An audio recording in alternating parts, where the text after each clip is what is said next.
Okay. I'm being asked by James to explain a little bit about what is fat, and out of that, what is good fat versus bad fat.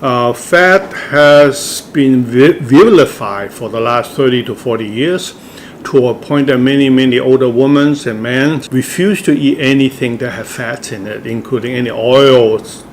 Oil and fat with being synonymous, so that they don't consume any oil related products. But anyway, in the last around 5 years or so, we're beginning to find out that fats are quite beneficial to our body.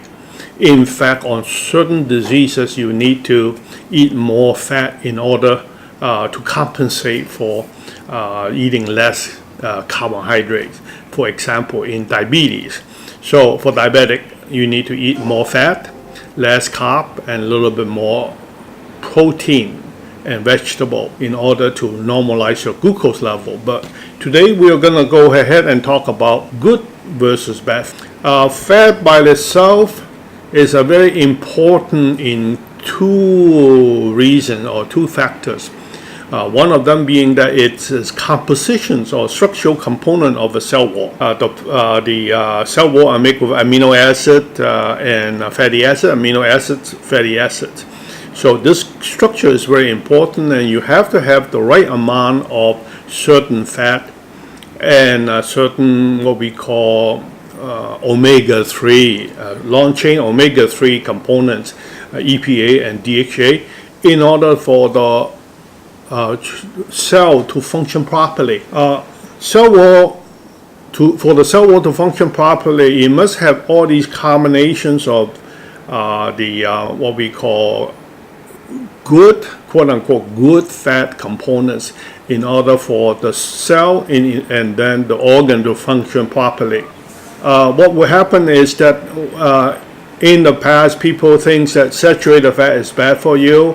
And unsaturated fat is good for vegetable, since unsaturated oil is mostly vegetable, so they partially hydrogenated vegetable oil to make it into trans fat, what we call trans fat, and it turned out trans fat is even worse than saturated oil, and saturated oil is not really that bad for you after all. So we are having all kind of turnaround or controversial surrounding what type of fat you should be eating. So what happens when you don't have a good cell membrane? Well, it doesn't hold water as well. It does not diffuse in the vital nutrients, electrolytes, and one of the most, to me, important thing is they don't communicate with each other well. So, and slowly in between them, the cell not functioning properly. A good example would be like the insulins are not the insulin receptor site are not very sensitive to insulin. All these are part and partial of cell membrane functions that is impeded if your membrane is not properly constructed with the proper amount of fat or fatty acid. So the diet we ate consists of fat that our body needs, and that's why we call them essential oil. Omega-6 and omega-3 are considered to be essential oil. Our body cannot manufacturing it. We have to eat and ingest some of these oil into our body, and from then on we'll convert it into some long-chain omega-3, which is made into the composition of your cell wall. Or you can eat fish, long-chain omega-3 from the fish, incorporated into a fish shell, cell wall. Fats are very important to our cell membrane wellness, if you call it healthiness. And by then, how do I say that it determines the healthiness of your organ and in turn the healthiness of your body. So oil, fat are very important part of our diet that we need to ingest to ensure that we have good health of our body. And what we then had to find out what are the relatively good oil that we can eat, or oil or fat, and not so good oil that we should be avoiding, not eating as much, I should say. So most of the good oil that we're talking about from the plant, okay, plant-based omega-3 oil, from the nuts and seeds, olive oil. We all know about the olive oil being good for you. Avocado oil, canola oil, and some other nuts oil like macadamia nuts oil. So those are some of the good fat, and we can also have some good fat coming from the alpha-linoleic acid, which is the omega-3 fatty acid, precursor to the long-chain omega-3 acid. So these are found in flaxseed oil, walnut, chia seed, canola oil, some soy oil, and sunflower oil. Okay, so we find some good oil in this area. And really, really good oil, or to us, without having to convert them, these are good source of EPA and DHA. These are coming from the long-chain omega-3 oil. Most of them come from cold fish, cold water fish, such as salmon, tuna, mackerel, and fish oil supplement. They did not mention here is that actually all EPA and DHA are manufactured by tiny algae. And algae are being consumed by little fish, and little fish consumed by bigger fish, and they accumulate up the food chain.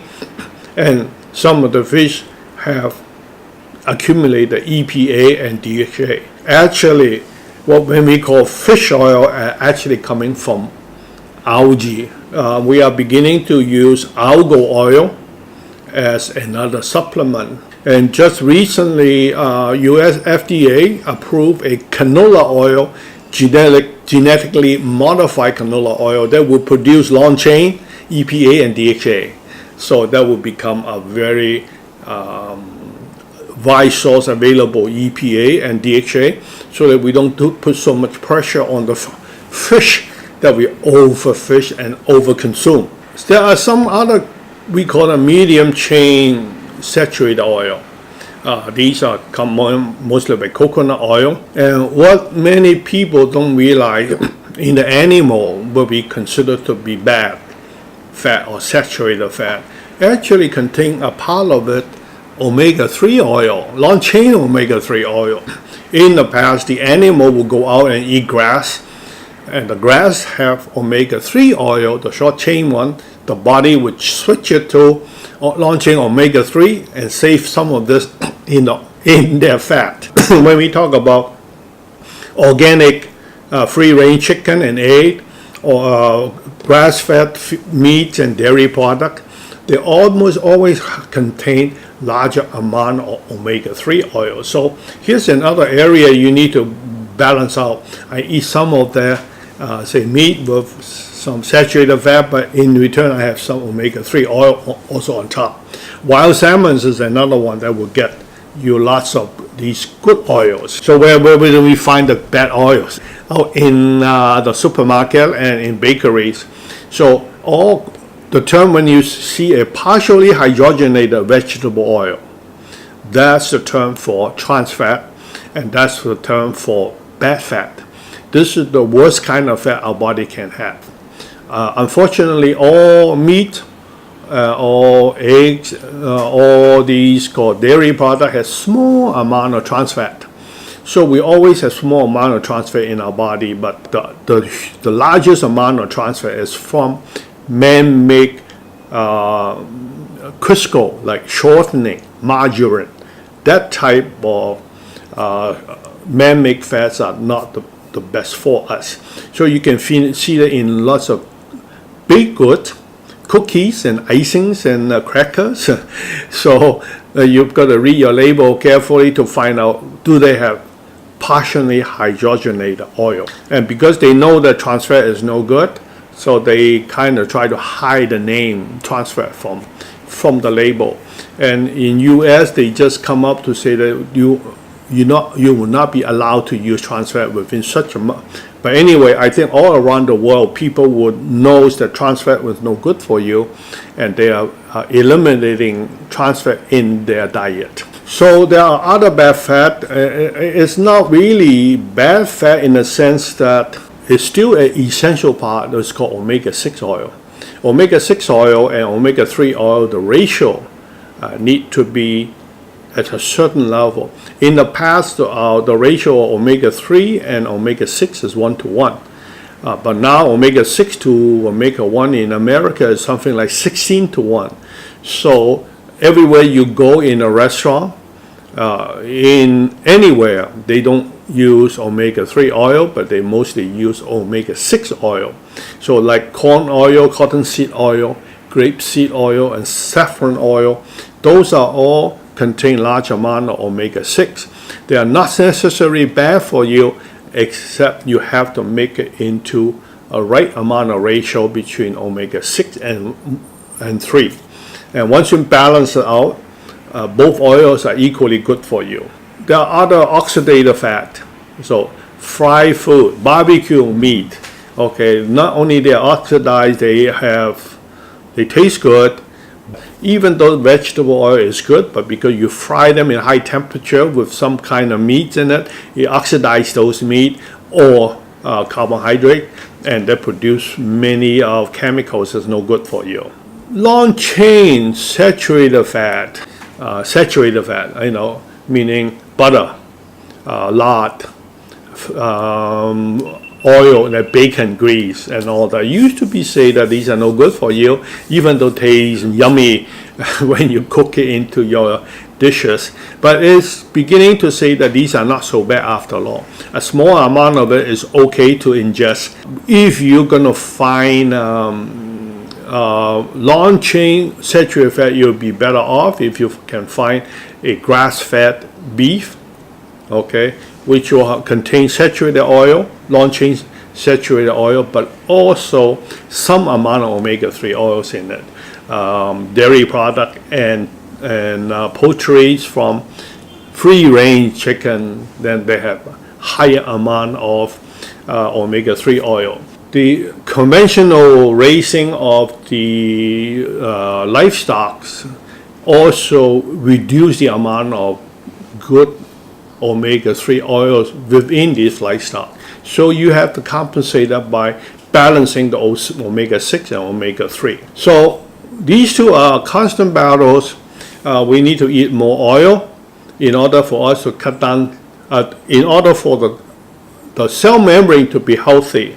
But on certain diseases, you really need to think about eating more of the oil to upset so that you will not be as hungry, and not eating as much carbohydrate, particularly refined carbohydrate. I am particularly talking about diabetes patients and patients who want to lose weight and have to go on special diet. For that purpose, they have to eat more oil and less amount of carbohydrate. Even though diabetes and weight loss have two different purposes, they are not eating to be healthy, but they're eating to counter the disease. So one case is diabetes, the other case is overweight. So in that sense, I'll stop here and finish this topic about good oil and bad oil. But overall, oil are good for you, and it's turning out carbohydrate, particularly refined carbohydrates and sugar, is worse off than the oil. So